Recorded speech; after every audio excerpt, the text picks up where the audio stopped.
नेदरल्यान्ड्सबाट Nepal cricket team फर्कियो 4 match 4 हार 0 points.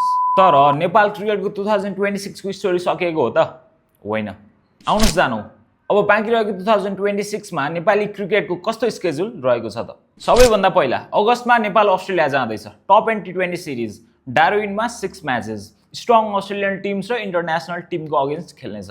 नेदरल्यान्ड्सको batting disaster पछि के नेपाली यो फर्स्ट कमब्याक गर्न सक्ला त? अनि आउँछ September Asian games Japan. Nepal Afghanistan र होस्ट जापान रहेको ग्रुपमा रहेको छ। त्यहाँबाट टप 2 क्वार्टर फाइनलमा जानेछ र यहाँ पनि नेपाललाई अफगानिस्तानको अगेन्स्ट राम्रो टेस्ट हुनेछ। र सबैभन्दा इम्पोर्टेन्ट छ अक्टोबरमा नेपाल आफ्नो फाइनल लिग 2 सिरिजको लागि ओमन जाँदैछ। ओमन र क्यानाडाको अगेन्स्ट नेपाल अहिलेसम्म 32 गेम्स खेलिसक्दा जम्मा 24 पोइन्ट्समा छ। अब डाइरेक्ट वर्ल्ड कप क्वालिफायरको रुट चाहिँ हातबाट निस्किसक्यो, तर ओडिआई स्ट्याटस बचाउने रेस्पोन्सिबिलिटी एकदमै ठुलो छ।